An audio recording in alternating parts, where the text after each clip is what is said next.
राजीव भाई, ये अंतरिम आदेश के जरिए ये जो क्लेश है, क्या वो थमता दिख रहा है, घमासान समाधान की ओर जाता दिख रहा है? देखिए, जीवंत लोकतंत्र की जो भावना है वो हम सबों को समझना होगा। संवैधानिक प्रावधान ये कहते हैं कि न्यायपालिका हो, विधायिका हो, कार्यपालिका, ये जो तीनों बड़े स्तंभ हैं, इनके बीच का संतुलन साधना बेहद आवश्यक है। और जो व्याख्या हम देख पाते हैं उससे बिल्कुल साफ है कि इस कानून को रद्द कर पाना तो सुप्रीम कोर्ट के लिए संभवतः संभव नहीं होगा। जो कुछ प्रश्न उठ रहे हैं उन प्रश्नों पर उन्होंने सफाई मांगी है और जायज प्रश्न है, सही है। सिलसिलेवार तरीके से राजीव जी, सिलसिलेवार तरीके से चलते हैं। क्या ये जायज सवाल सुप्रीम कोर्ट पूछ रहा है कि भाई वक्फ बोर्ड है, उसमें गैर मुसलमानों की क्या जगह, हिंदू ट्रस्ट में क्या मुसलमान होते हैं? सुप्रीम कोर्ट जब ये सवाल पूछता है, जायज है क्या? और क्या ये सवाल आपने भी बीजेपी से पूछा था या ये आपने ऐतराज दर्ज कराया था? अब देखिए, जेपीसी में हम लोगों ने जो भी सुझाव दिए हैं वो पब्लिक डोमेन में है और मैं आपको अपने सुझावों की प्रति व्हाट्सएप पर आपको मैं भेज दूंगा। एक बात मैं आपको जरूर कहना चाहूँगा, अब जब ये मसला एक पॉलिटिकल पार्टी तक नहीं है, अब पूरे देश की निगाहें ऑनरेबल सुप्रीम कोर्ट के ऑब्जर्वेशंस, उनके डायरेक्टिव्स और क्या क्या कुछ वो भविष्य में निर्णय ले सकते हैं। आपने कई तरह की आशंकाएं भी जाहिर की हैं, क्या होगा जब ऑनरेबल सीजेआई जाएंगे, सेवानिवृत्त होने के बाद फिर नए जो बेंच का गठन होगा और तमाम तरह की चीज़ें। हम लेकिन ये जरूर मानते हैं कि जो कुछ भी था, अभी मैं ओवैसी साहब को भी सुन रहा था, उन्होंने इनक्रोचर वर्ड का इस्तेमाल किया। मानते वो भी हैं कि वक्त की संपत्तियों पर, वैसे वो काफ़ी लक्षित तरीके से जिनको निशाना वो बनाना चाहते थे उन्होंने वो संकेत में नाम लिया, लेकिन ऐसी हजारों संपत्तियां हैं जो अवैध कब्जे में है या गलत तरीके से वो संपत्तियां जिस उद्देश्य के लिए वक्त की गई थी उसका उस तरीके से इस्तेमाल नहीं हुआ, वो किसी व्यवसायिक इस्तेमाल के लिए या कब्जाबाजों के नियंत्रण में चली गई। अब कई ऐसे सवाल हैं, डिजिटलाइजेशन का सवाल है, समय की मांग है।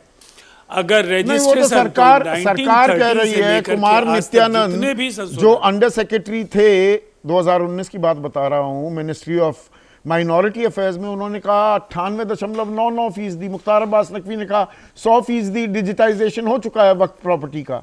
ये तिल का ताड़ बनाया जा रहा है क्या रजिस्टर्ड अनरजिस्टर्ड, जब डिजिटाइज हो गई तो वो तो सारी रजिस्टर ही हो गई।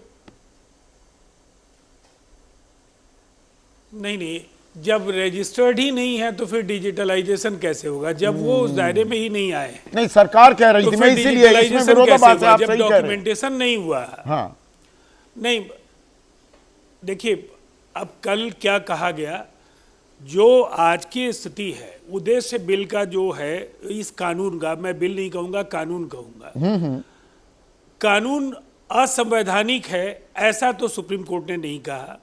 और जो संसद के दोनों सदनों में पारित हुआ हो, जिस पर आधी रात तक बहस हुई हो, जिसको जेपीसी के जरिए लाया गया हो, नोट ऑफ डिसेंट को लेकर के बहस हो सकती है, लेकिन पूरी तरह से लोकतांत्रिक प्रक्रिया का पालन हुआ हो, स्टेक होल्डर्स से लाखों सुझाव लिए गए। स्टेक होल्डर्स, वही मैं स्टेक होल्डर्स जो यहाँ पर पॉलिटिकल पार्टीज यहाँ राजीव जी, जो असदुद्दीन ओवैसी, मनोज झा, संजय सिंह कह रहे हैं कि स्टेक होल्डर्स से बात की। कैसे स्टेक होल्डर्स? एक सांसद नहीं, राज्यसभा में एक है बीजेपी का, लोकसभा में सांसद नहीं, यूपी में कोई विधायक नहीं, मुसलमानों से वोट मांगने में ऐतराज है कि हमें तुम्हारा वोट ही नहीं चाहिए, कोई उम्मीदवार खड़ा नहीं करते, और इतनी संवेदनशीलता, इतनी परवाह मुसलमानों की, ये थोड़ा अजीब नहीं लगता? ये गले से हलक से नीचे उतरती है ये बात। देखिए, मुझे ऐसा लगता है राजनीतिक प्रतिनिधित्व और आम लोगों की भलाई दोनों अलग अलग सवाल हैं और भारतीय जनता पार्टी बेहतर तरीके से इसका जवाब दे पाएगी। एक अलायंस पार्टनर के तौर पर हमारा जो मानना है, अनेक संगठनों से हम लोगों की बातचीत हुई है और आज इस तरह के स्वर भी उभर रहे हैं कि लंबी प्रतीक्षा के बाद कुछ बेहतरी के आसार पैदा हुए हैं। अब हम ये कहना चाहेंगे कि अगर कुछ प्रावधानों को लेकर जिनके मन में आशंकाएं हैं, उन आशंकाओं ये जायज पर हैं, सरकार ये का जायज पक्ष क्या है? आशंकाएं थी, जायज इसको सवाल, बेहतर जायज तरीके से अंतरिम रोक लगाई है सुप्रीम कोर्ट ने, 2-3 मसलों पर ही लगाई हो चाहे।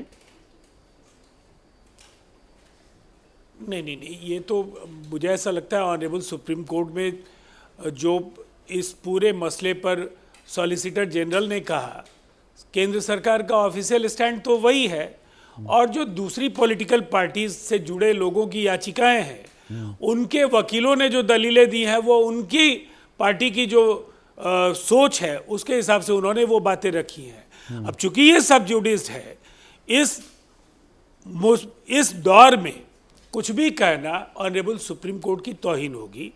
हम क्या मानते हैं उसे बेहतर है देश का जो शीर्ष पीठ है, जो कानून का मंदिर है, उस मंदिर में जो बातें हो रही हैं हम लोगों को उसकी प्रतीक्षा करनी चाहिए, और हमें विश्वास है छनकर जो भी निकलेगा।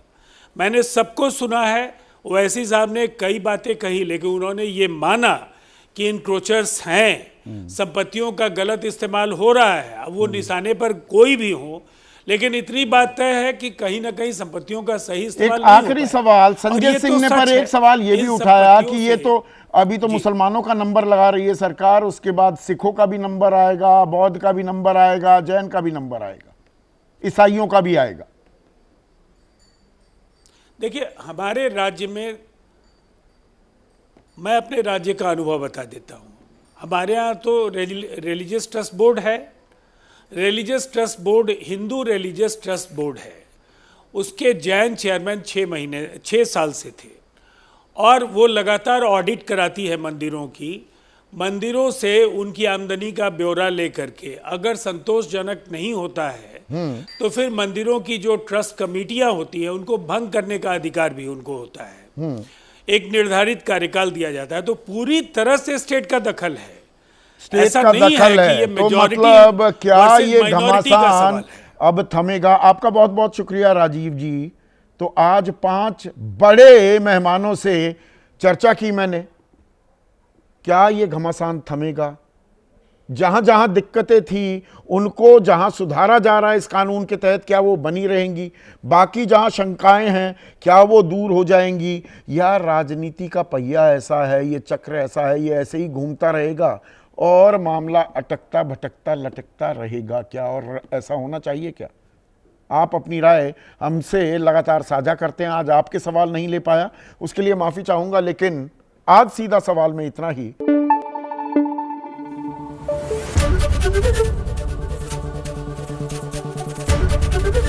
एबीपी न्यूज आपको रखे आगे।